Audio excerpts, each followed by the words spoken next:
서로 축복하겠습니다. 올해에는 오직 믿음으로입니다. 늘 복된 선택을 하는 믿음의 입이 됩시다.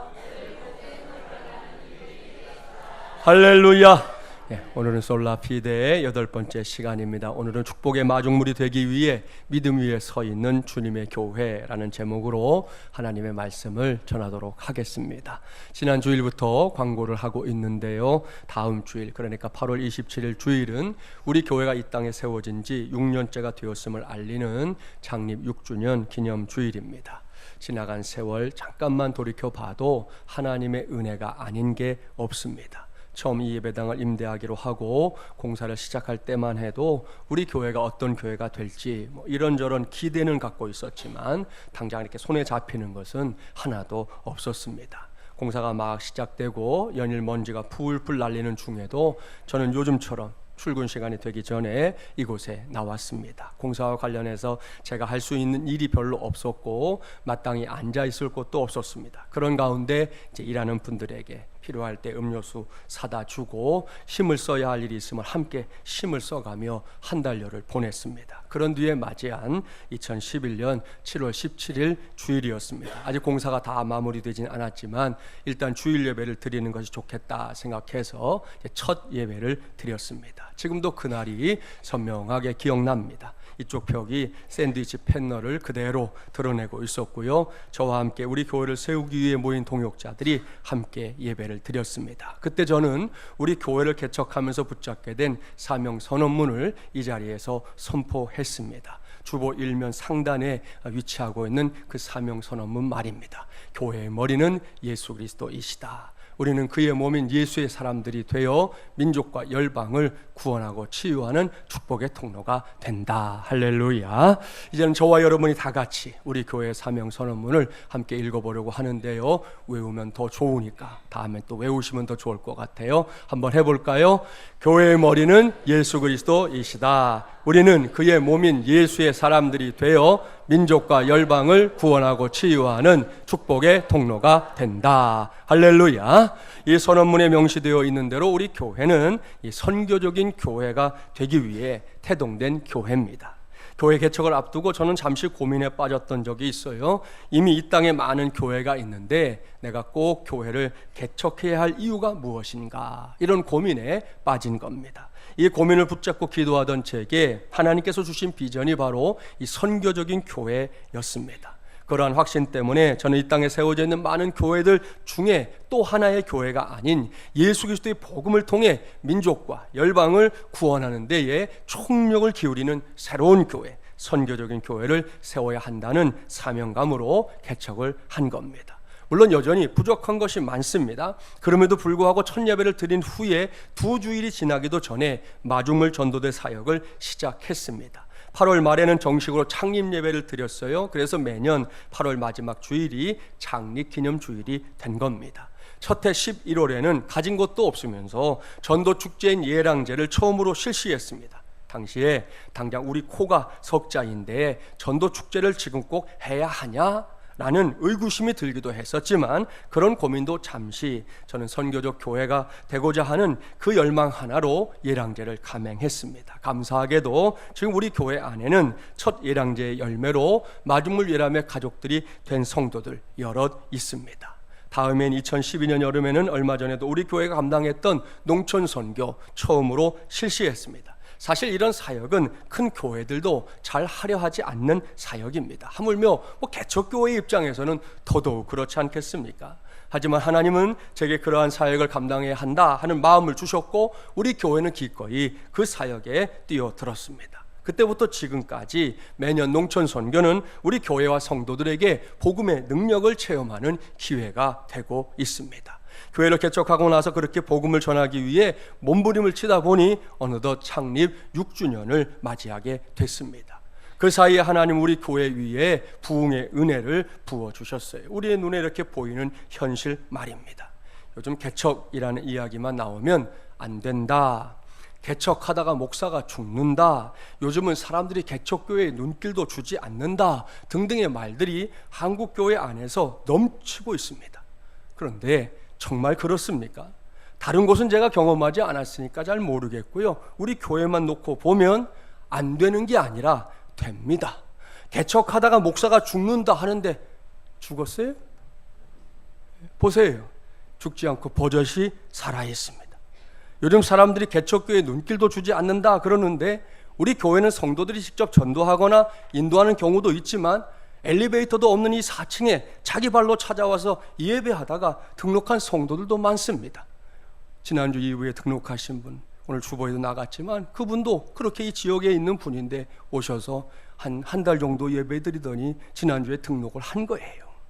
저는 이 모두가 단지 또 하나의 교회가 아니라 오로지 선교적인 교회가 되고자 했던 우리 교회의 몸부림에 전능하신 하나님께서 응답하신 결과라고 확실히 믿습니다. 할렐루야. 이러한 믿음, 이러한 사실은 6년이라는 세월이 흘렀지만 결코 변함이 없습니다. 앞으로도 우리 교회가 이 땅에 존재하는 한 마찬가지입니다. 선교적인 교회, 이것이 결코 변하지 않는, 쇠하지 않는, 왜곡되지 않는 우리 교회의 존재 목적이라는 것, 저와 여러분 모두가 반드시 명심하게 되기를 주님의 이름으로 축복합니다.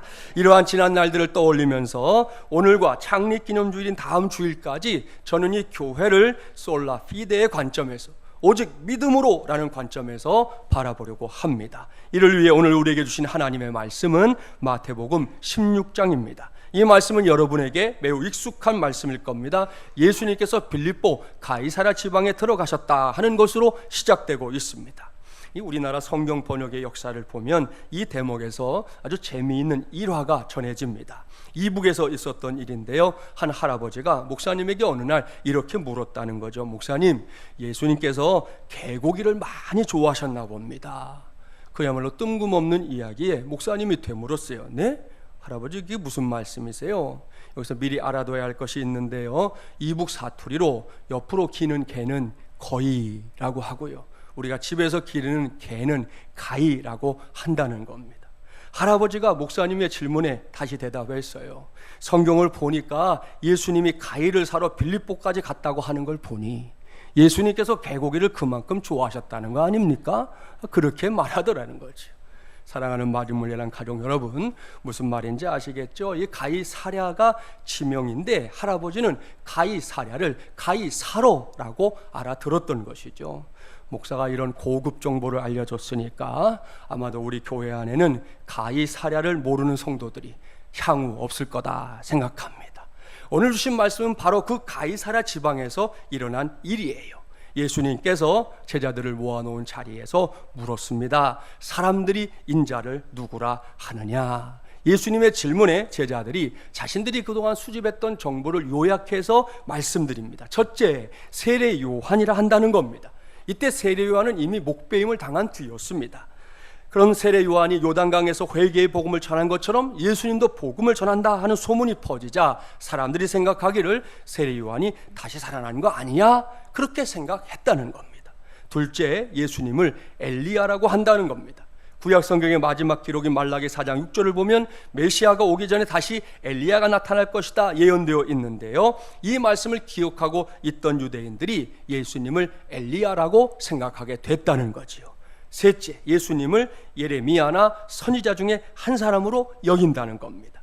구약 성경에 등장하는 선지자들 하나같이 하나님으로부터 말씀을 받아가지고 백성들에게 전하던 사람들이잖아요. 그것이 선지자들의 주된 임무였다는 거 다 아시죠? 그 중에서도 예레미야는 하나님의 뜻을 거역하고 죄악 속에 살아가는 백성들을 보면서 하염없이 눈물을 흘렸던 선지자였습니다. 성경을 보면 당시에 예수님도 죄의 굴레 속에 살고 있는 유대인들을 보면서 몇 번 눈물을 흘렸다는 기록이 나오잖아요. 백성들은 이러한 예수님을 보면서 예레미야를 떠올리고 또 선지자인가 하는 생각을 하게 되었다는 것입니다. 여기까지가 예수님에 대한 세상 사람들의 생각이었습니다. 이런 생각에는 일면 타당한 면이 있습니다. 여기에 언급된 세 인물 모두 이스라엘 사람들에게는 가장 존경받는 인물들 중에 속하는 사람이었기 때문입니다. 또한 다시금 세상에 올 것이라고 기대되었던 사람들이지요. 그러나 이것이 예수님의 정체성이 될 수는 없었습니다. 이렇게 그릇된 생각하는 것들은 오늘날에도 존재하잖아요. 예수님을 단지 세계 4대 성인 중에 한 사람으로 꼽는 것이 저 바깥 세상이지 않습니까? 그렇다면 여러분의 생각은 어떻습니까? 오늘 이 자리에는 그런 성도가 없겠지만 정말이지 10,000명 중에 한 명이라도 예수님을 세계 4대 성인 중에 한 사람으로 또는 막연하게 그저 위대했던 한 인물로 생각하고 있는 사람이 있다면 오늘 당장 그 생각을 고쳐야 합니다. 이를 위해 예수님의 두 번째 질문 속으로 들어가 보겠습니다. 본문 15절 16절 말씀 함께 봉독해 볼까요? 이르시되 너희는 나를 누구라 하느냐? 시몬 베드로가 대답하여 이르되 주는 그리스도시요 살아계신 하나님의 아들이시니이다. 아멘. 할렐루야. 여기에 두 번째 질문이 있지요. 너희는 나를 누구라 하느냐? 사랑하는 여러분, 이 질문에 우리의 귀를 기울여야 합니다. 첫 번째 질문, 사람들이 인자를 누구라 하느냐? 라는 그 질문에 대한 대답을 다 듣고 난 뒤에 예수님께서 이번에는 제자들 바로 그들에게 직접 물으시는 거지요. 저 바깥 세상 사람들이 그렇다면 너희는 나를 누구라 하느냐? 이 질문은 오늘 이 시간 저와 여러분에게도 던져지는 질문이에요. 세상 사람들이 무엇이라고 하든 간에 너희는 도대체 나를 누구라 하느냐? 사랑하는 여러분, 예수님은 우리에게 무식한 믿음을 요구하는 분이 아닙니다. 아무것도 몰라서 무턱대고 믿는 것을 놓고 결코 큰 믿음이다 말씀하신 적이 없어요. 믿기는 믿되 알고 믿어야 합니다. 또한 알기는 알되 잘 알아야 합니다. 그래야 우리의 믿음이 강력한 믿음이 될 수 있는 거예요. 사도 요한은 요한일서 5장 4절에서 분명하게 말씀하고 있습니다. 대저 하나님께로서 난 자마다 세상을 이기느니라. 세상을 이긴 이김은 이것이니 우리의 믿음이니라. 아멘. 옳습니다. 우리가 세상을 이길 수 있는 방법은 믿음뿐이라는 거예요. 솔라 피데 말입니다. 그것도 강력한 믿음 말입니다. 여기서 강력한 믿음이 되는 길이 뭐냐? 제대로 알고 제대로 믿는 겁니다. 그래야 강력한 믿음이 되는 거예요. 그렇습니다. 예수 그리스도가 어떤 분인지 잘 알고 잘 믿어야 합니다. 따라서 언제나 말씀을 배우는 일 소홀히 하지 마십시오. 말씀을 연구하고 더 깊이 이해하는 것을 즐거워할 줄 아는 그런 성도들이 되어야 하는 것입니다. 신앙의 연륜이 깊어지셨습니까? 깊어진 만큼 말씀도 깊이 알아야지요. 초신자 때는 그저 요만큼 알았다면 세월이 흘러갈수록 주님에 대해서 알아가는 깊이가 더 깊어져야 하는 거 아니겠습니까? 그것이 우리의 삶이어야 한다는 말씀입니다. 너희는 나를 누구라 하느냐? 예수님의 질문에 수제자인 베드로가 두 손 번쩍 들고 대답했습니다. 주는 그리스도시요 살아계신 하나님의 아들이시니이다. 이것이 베드로의 신앙 고백입니다. 참으로 모범적인 신앙 고백이지요. 그 내용은 잠시 후에 구체적으로 살펴볼 겁니다. 여기서는 먼저 베드로의 신앙 고백을 듣고 난 뒤에 예수님이 어떻게 반응하셨는지, 그 고백에 대해 도대체 뭐라고 말씀하셨는지부터 보겠습니다. 본문 17절 18절 말씀 함께 봉독합니다. 예수께서 대답하여 이르시되 바요나 시몬아 내가 복이 있도다. 이를 내게 알게 한 이는 혈육이 아니요 하늘에 계신 내 아버지시니라. 또 내가 내게 이르노니 너는 베드로라. 내가 이 반석 위에 내 교회를 세우리니 음부의 권세가 이기지 못하리라. 아멘. 사랑하는 마리물 예랑 가족 여러분, 이런 말씀은 그냥 문자로만 보면 안 됩니다. 머릿속으로 그 장면을 좀 이렇게 그려가면서 봐야 합니다. 그렇게 보면 베드로의 신앙 고백을 듣고 나서 이 말씀을 하고는 예수님의 얼굴, 그 표정이 어떻습니까? 심각하게 인상을 쓰고 있으신가요? 뭔가 불만이 가득 찬 표정인가요? 그것도 아니라면 먼 산을 바라보듯 멍하고 계신 것입니까? 아닙니다. 다 아닙니다. 베드로의 신앙 고백을 들은 예수님은 바로 이런 표정이었을 겁니다. 보이시죠? 확신합니다. 그렇습니다. 예수님이 기뻐하고 있습니다. 매우 기뻐하고 있습니다. 너무 기뻐서 베드로에게 막 복을 선포하시잖아요. 바요나 시몬아 너 복이 있구나. 내가 보니까 너는 복 받을 만하구나. 얼마나 신나셨는지 복을 말씀하시고 그런 다음에 주신 말씀인데 그 말씀이 오늘은 중요해요. 너는 베드로라. 내가 이 반석 위에 내 교회를 세우리니 음부의 권세가 이기지 못하리라. 아멘. 사랑하는 여러분, 주님의 말씀을 잘 들으십시오. 예수님께서 반석 위에 무엇을 세운다고 하십니까? 내 교회. 그러니까 주님의 교회를 세우겠다 분명하게 말씀하고 있습니다. 바로 여기에 중요한 신학적인 논쟁이 하나 있어요. 가톨릭 교회에서는 여기에 등장하는 반석을 베드로라고 가르칩니다. 제가 이제 준비한 자료를 보여드릴 테니까 오늘 이후 이 부분에 대해서는 더 이상 고민하지 않는 우리 모두가 되기를 바랍니다. 자, 제일 첫 번째 나오는 이 사진은 로마 교황청 홈페이지 첫 화면이에요. 여러분이 로마 교황청하고 들어가면 저 화면이 딱 떠요. 프란체스코 교황이 눈에 띄지요. 자, 홈페이지 하단으로 내려가 보면 거기에 역대 교황들의 초상이 저렇게 동그라미 안에 쭉 나열되어 있습니다. 제일 앞에 지금 누구겠어요? 현재 교황인 프란체스코 교황입니다. 그 아래에 보면 하얀 바가 하나 보이죠? 그 바를 오른쪽으로 끝까지 쫙 밀어버리면 누가 나오느냐? 거기에 제일 앞에 베드로가 나옵니다. 그 베드로의 초상을 눌러볼까요? 그럼 베드로에 대한 정보가 나오는데 베드로를 써놨어요. 일대 교황, 일하고 파파 해놨죠. 일대 교황으로 표기를 해놓았고요. 그 시기는 주후 64년부터 67년이다. 그렇게 기록을 해놓았습니다. 결론부터 말하면 이것은 죄송하지만 억측입니다. 왜? 베드로는 일평생 동안 단 한 번도 자신을 교황이라고 표현한 적이 없습니다. 고대문서 어디를 뒤져봐도 베드로가 내가 교황이야 라고 말한 적도 없고 그런 기록도 찾을 수가 없다는 거예요. 자신을 향해 교황이라는 단어, 페이퍼시라고 하는 이 단어를 처음으로 사용한 사람은 누구냐? 주 590년에 서방 교회의 대주교가 되었던 바로 지금 화면에 나오는 그레고리 1세라는 사람입니다. 다른 사람이 그런 것이 아니라 스스로 자기에게 붙인 칭호였어요. 이 사람이 지금 로마 교황청에서는 몇 대 교황으로 되어 있느냐? 화살표를 잘 보세요. 무려 64대 교황입니다.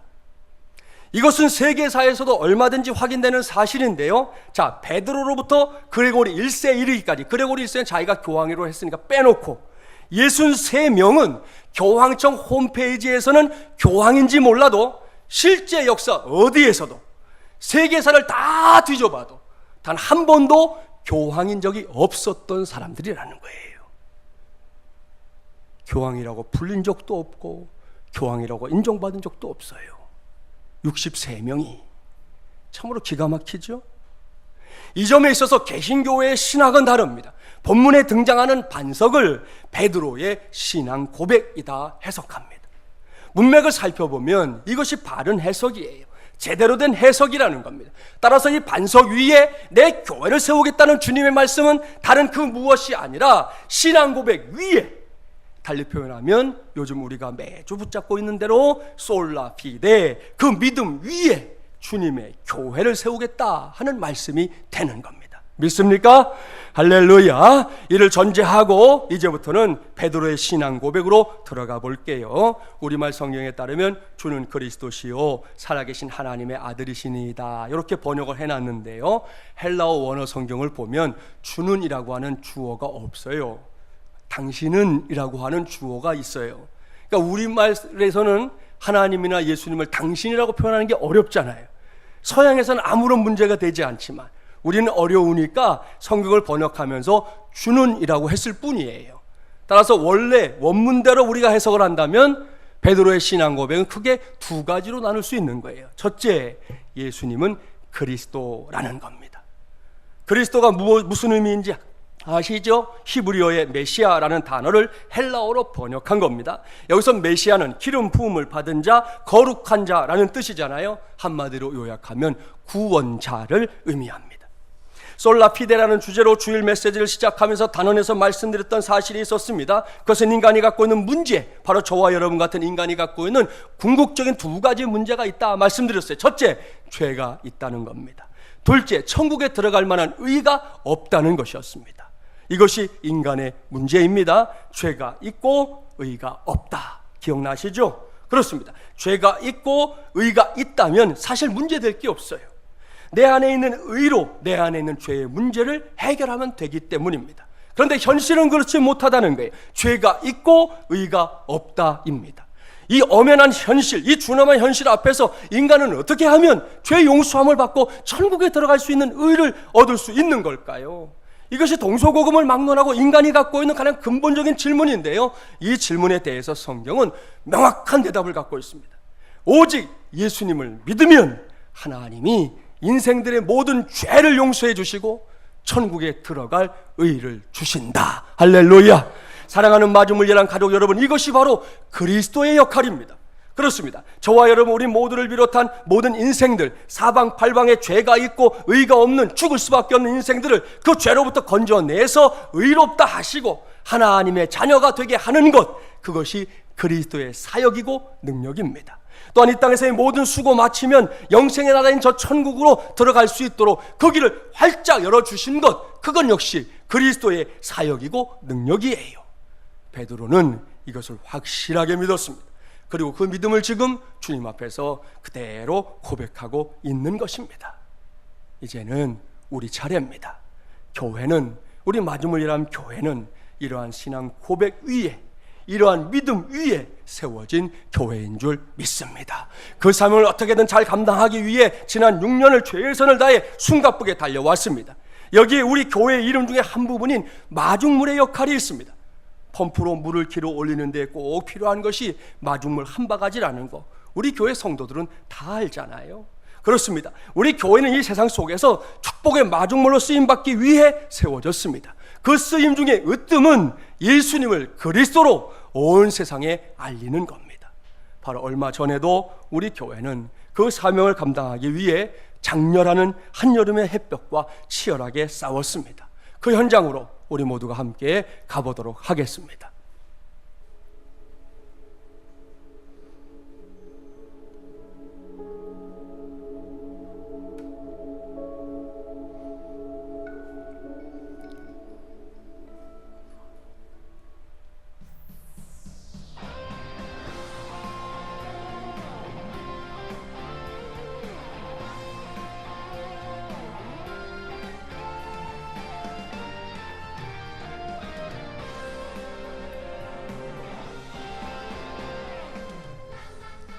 드디어 기다리고 기다리던 여름 사역이 시작되었습니다.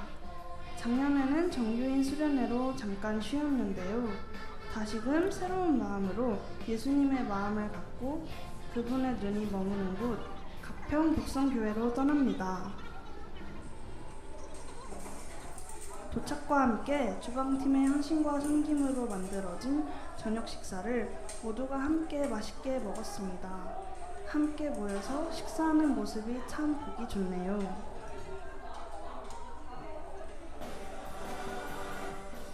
식사 후에는 첫날 저녁 집회를 위해서 함께 모였습니다. 함께 찬양하고 기도하며 내일부터 본격적으로 시작될 사역을 기대하는 시간이었습니다. 그렇게 첫날이 마무리되었습니다. 아침 식사를 하는 청소년 교회 친구들이 보이네요. 사역을 본격적으로 시작하기 전에 배부터 채워야겠죠? 그럼 이제 시작해볼까요? 아침부터 찾아온 손님들을 만나라 분주히 움직입니다. 어르신들의 머리 스타일을 한층 업그레이드 시켜주는 마법의 손들입니다. 어르신들이 너무 좋아하시는데요.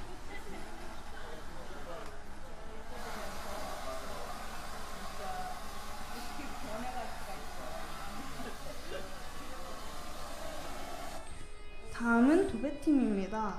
쉽지 않은 작업임에도 역시나 남다른 프로 정신을 발휘하고 계시네요. 점점 깔끔해지는 게 보이시나요? 최선을 다해서 땀을 흘리며 섬기고 있는 도배팀, 정말 멋집니다.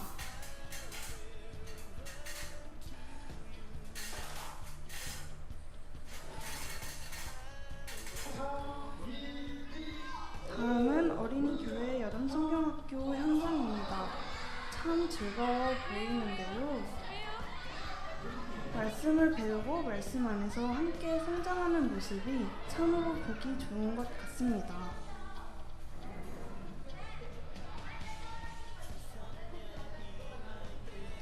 다음은 뜸과 부항팀입니다. 역시나 헌신적인 모습인데요. 벌써 한 분은 누워서 부항을 받으셨네요.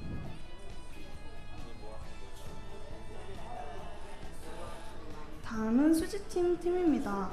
2달 전부터 열심히 모여서 준비한 것들이 결실을 맺고 있는 순간입니다. 수지팀의 정성이 여기까지 느껴지네요.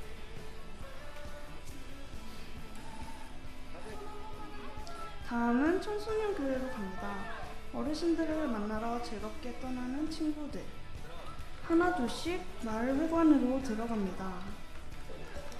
아직은 어색해 보이지만 친해질 수 있겠죠?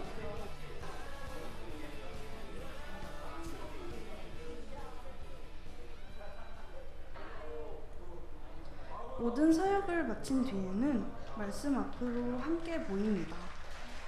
역시나 기도와 찬양으로 내일 사역을 준비하며 오늘 하루도 그렇게 마무리합니다.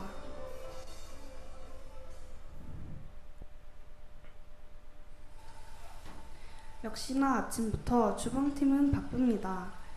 주방팀에 섬김이 없었다면 상상하기도 싫네요. 그나저나 계란말이가 너무 맛있어 보이네요. 식사를 했으니 또다시 시작합니다. 바로 타일 공사인데요. 엄청난 먼지와 잔해들 사이에서 고군분투 중인 타일 공사팀. 그 옆에서 돕고 있는 청소년 교회 친구. 타일 공사 완성된 모습이 정말 대단합니다.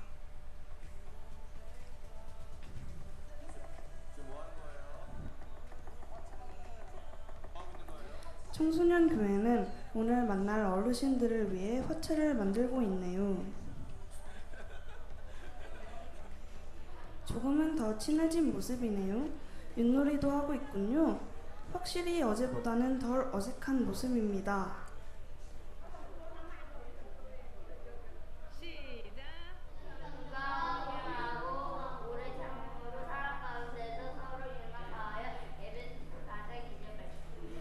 아멘.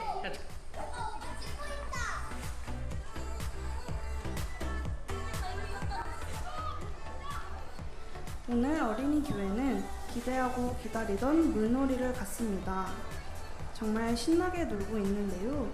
여기까지 시원함이 전달되는 것 같습니다.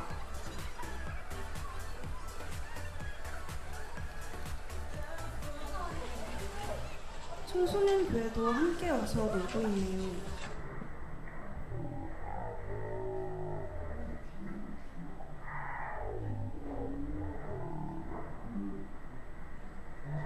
난립니다.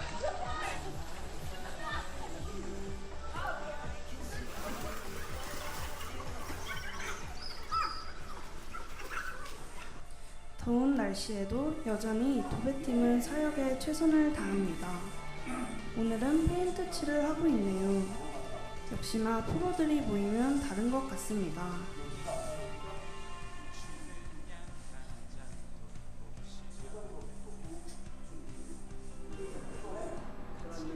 수지침 팀도 마찬가지입니다. 오늘은 손님이 정말 많이 오셨는데요. 똑같이 정성을 다해서 하나하나 침을 놓습니다.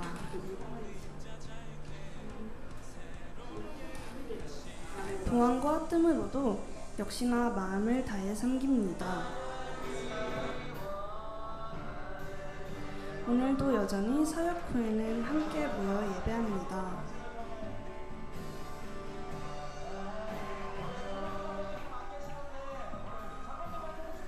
특히나 오늘은 서로를 축복하며 하루를 마무리합니다.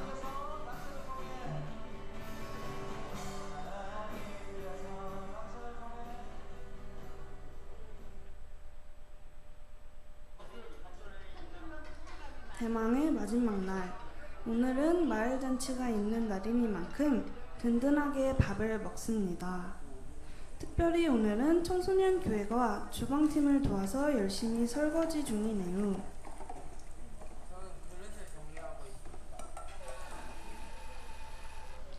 주방팀은 오늘 어르신들을 대접해야 하기 때문에 분주히 준비 중입니다.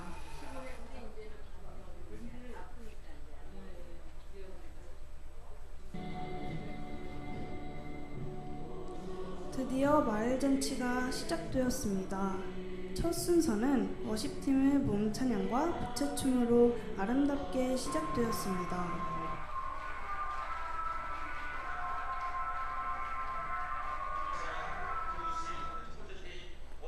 강승훈 목사님의 사회로 마을 잔치는 계속 진행되었는데요.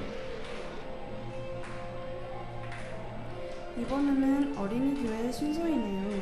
너무 잘하지 않나요?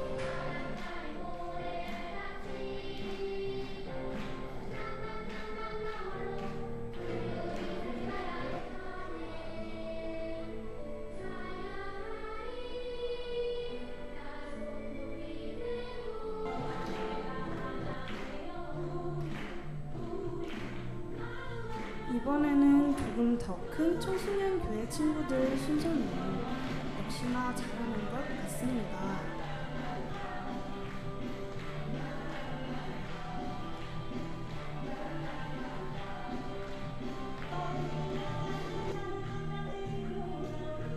이번에는 특별히 해금과 창을 하는 게스트를 모셔서 어르신들과 함께 즐거운 시간을 보냈습니다.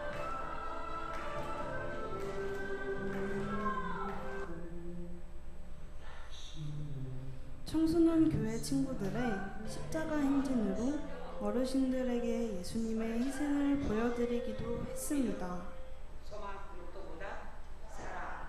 이후에 목사님들께서 어르신들에게 복음을 전했습니다.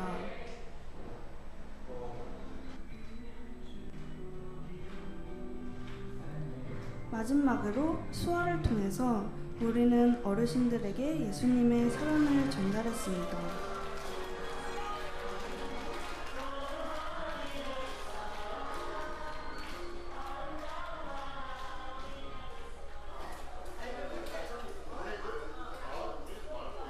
공연이 그렇게 끝난 뒤 주방팀이 열심히 준비한 삼계탕과 맛있는 반찬들로 어르신들에게 대접했습니다. 잘 드셔주셔서 참 감사하네요. 그렇게 우리의 여름 사역은 마무리가 되었습니다. 날씨도 머무른 공간도 우리가 만난 어르신들도 모두가 은혜 안에서 이루어진 만남 시간들이었습니다. 우리는 비록 떠나지만 그곳에 뿌린 복음의 씨앗이 열매 맺기를 마중물 예람교회는 오늘도 기도하며 기대합니다.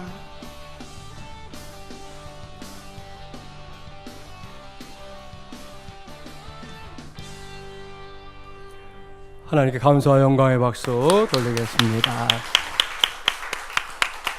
그리고 다시금 이번 농선을 비롯한 여름 사역을 위해 함께 고군분투해준 모든 성도들, 기도와 물질로 후원하며 동역해준 모든 성도들에게 감사의 마음을 전합니다. 여러분, 우리 교회는 이런 교회입니다. 이 땅에 세워질 때부터 오직 예수님이 그리스도이심을 선포하기 위해 달려온 우리 교회라는 말씀입니다. 앞으로도 우리 교회가 그러한 솔라 피데를 붙잡고 계속해서 축복의 마중물로 쓰임받을 수 있도록 저와 여러분 모두가 기쁘게 동역하게 되기를 주님의 이름으로 축복합니다. 두 번째 베드로의 고백으로 가볼까요? 예수님은 살아계신 하나님의 아들이라는 고백입니다. 이러한 베드로의 고백은 체험에 근거한 고백이에요. 지난 3년여 동안 베드로는 예수님께서 선포하신 보배로운 말씀들은 물론이고 직접 행하신 기적과 표적까지 친히 듣고 목격한 사람입니다. 그 모든 것들은 결코 사람이 할 수 있는 것들이 아니었던 것이죠. 천국의 비밀을 풀어준 말씀들은 훗날 많은 세월이 흘렀어도 결코 잊을 수 없는 주옥과도 같은 말씀들이었습니다. 오병이어의 기적을 비롯해서 각종 병자들을 고치시고 죽은 자 살려내시고 자연의 법칙까지 뛰어넘는 주님을 가까이에서 뵐 수 있었던 것은 놀랍고 황홀한 일이었습니다. 그런 과정을 통해 베드로는 확실하게 알게 됐습니다. 확실하게 믿게 됐습니다. 예수님께서 사람이 아닌 하나님의 아들, 하나님 자신이심을 말입니다. 여기서 우리가 확실하게 오늘 정리하고 넘어가야 할 것이 있어요. 그것은 하나님은 사람이 아니시다라는 사실입니다. 구약 성경부터 신약 성경까지 66권의 말씀을 다 읽어보십시오. 우리를 구원하기 위해 우리가 똑같은 몸을 입고 성육신하신 예수 그리스도를 제외하고 사람이 우리가 믿는 하나님으로 언급된 곳은 단 한 곳도 없습니다. 그런데도 지나간 역사 속에서는 물론이고 지금까지도 사람이 하나님으로 추앙받고 신앙의 대상이 되는 경우들이 간혹 있는 거 볼 수 있습니다.